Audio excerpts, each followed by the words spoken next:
In every forest, in every ocean, a voice is calling. This is Voices for the Wild. Every creature has a voice. Believe it or not, there's an animal almost every species wants to befriend. Birds casually perch on its back, ducks cruise right beside it, and even crocodiles tend to avoid conflict. Meet the capybara, the chill boss of the wetlands. Today we'll unpack the secret behind its calm power, and at Minute 4 you'll witness the invisible escape that makes an entire herd vanish from frame in seconds. Don't blink. Welcome to Voices for the Wild, where we tell biology like a detective story. Each episode unpacks a behavioral secret with bite-sized experiments, slow motion, and clean graphics. If you love hidden natural weapons, hit subscribe and turn on the bell so you don't miss what's next. Let's dive in. The capybara is the largest rodent on Earth. It may look slow, but it's built for calm power.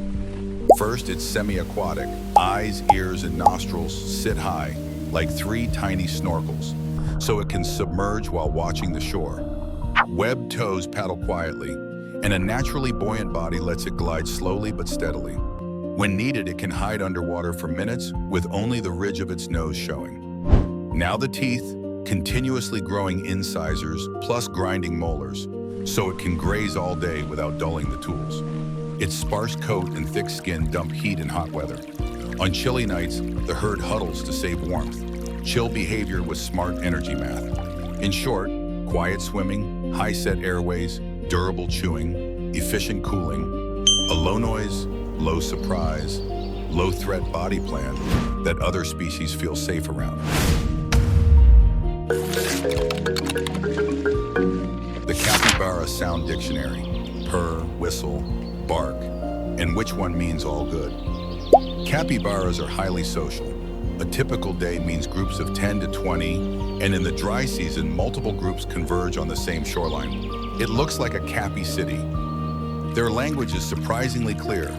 Purr, a low, rolling hum during huddling, grooming, or nursing. Basically, all good, safe here. Whistle, a high, carrying call to locate each other in thick cover, often pups calling mom or a straggler checking in. Bark, a short, sharp burst when they sense a threat. A single bark can trigger the herd reflex. Every head pivots toward the water. 3 simple sounds form a system: reassure, locate, alarm. Miss the timing on anyone, and the group will reform instantly. That bark becomes a full retreat to water. Watch the herd vanish. Predators aren't scarce. Jaguars stalk the shoreline. Crocodiles and caimans wait just under the surface. Giant anacondas strike from reeds, and eagles target the young. So how do capybaras endure? The secret is herd plus water. Every group has a sentinel, slightly elevated, ears twitching, nose sampling the air. One sharp bark and the herd reflex fires. They launch into the water, break into zigzag lanes, skim tight to the reeds, then freeze. This is the invisible escape. Water plus a slow rhythm. On land, they look unhurried. Underwater, a lower heart rate buys breath time, and a buoyant body dissolves into surface ripples. From above, a hunter sees rings and grass shadows.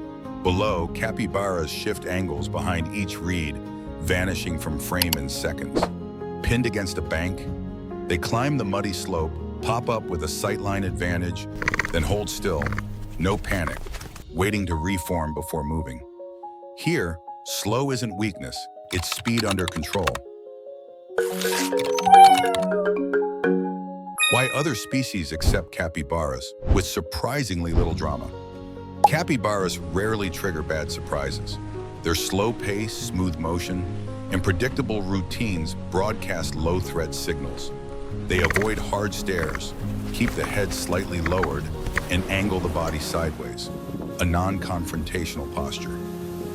They walk, pause, scan, proceed with minimal jerks. At the water's edge, they don't compete aggressively and yield space. There's plenty of grasses and aquatic plants, so there's no need to provoke. The result? Birds perch to pick parasites. Ducks draft in the wake they create. Cats can sit nearby without fuss. And monkeys often glance and move on. Big body, low display, no resource fights, no sudden moves.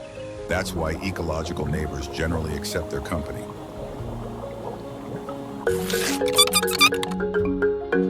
How a capybara's safe scent profile lowers tension and keeps the shoreline drama-free. Capybaras use scent to say, "I'm present," not "I challenge you." Males have a prominent nasal gland, morillo, and both sexes have anal glands. Marking is low-key, rubbing the snout on posts, rocks, or trees, and laying urine trails along paths to water. When marking is low frequency, locations are consistent, and activity times are predictable, neighbors can read the scent map: who uses which space, where the exits are, what buffer to keep, so misreads drop. At the shoreline, they yield space rather than contest it. If tension rises, one bark and they slide into the water. De-escalation instead of escalation. Presence, not provocation scent, plus predictability creates a peace boundary. Lanes stay separate, co-living gets easier, drama stays low. Slow isn't weak, slow is control. Burst speed drains energy fast, spikes heart rate, and needs long recovery.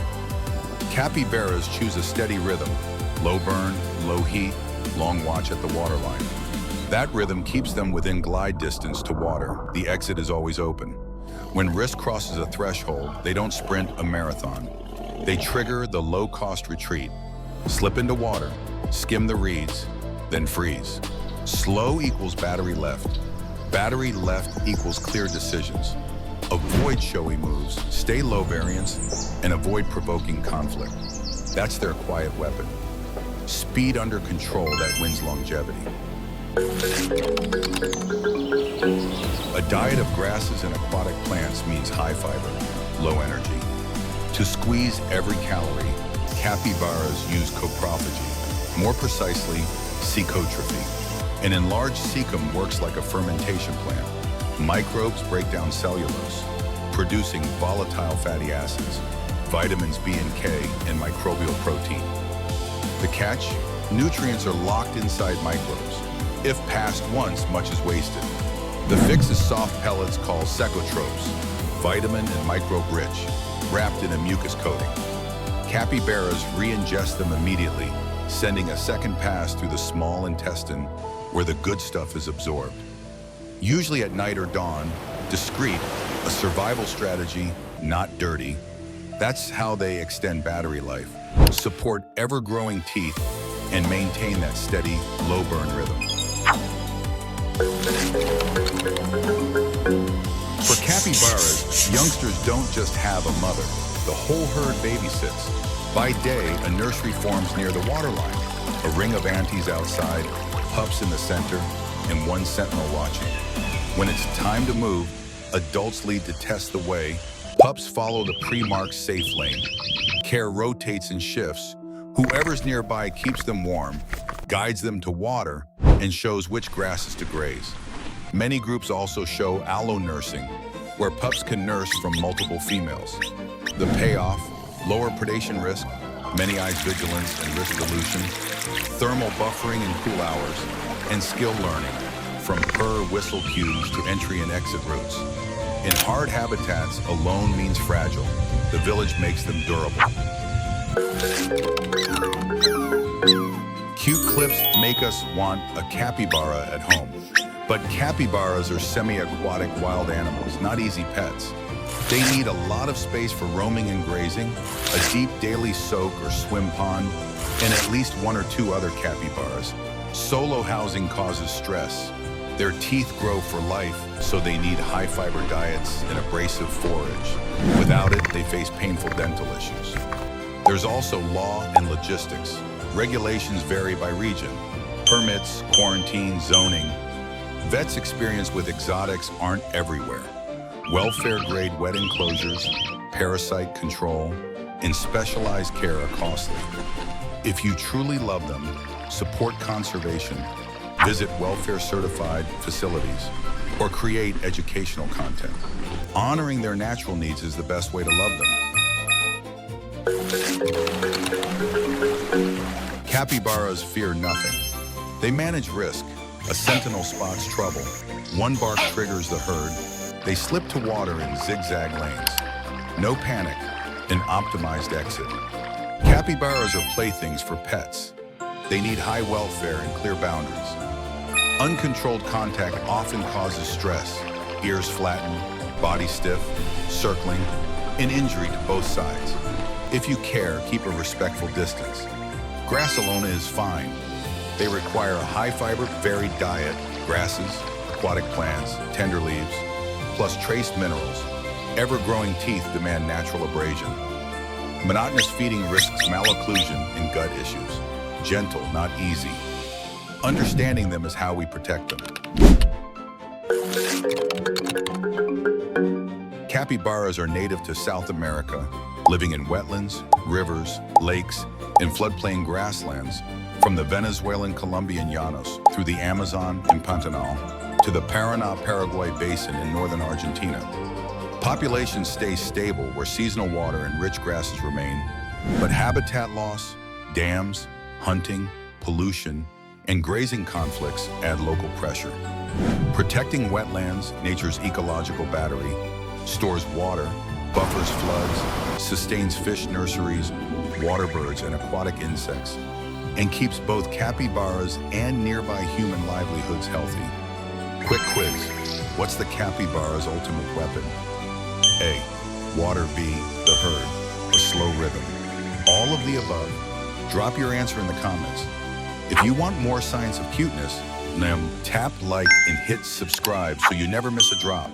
We'll even build a mini dam on camera to test their engineering skills.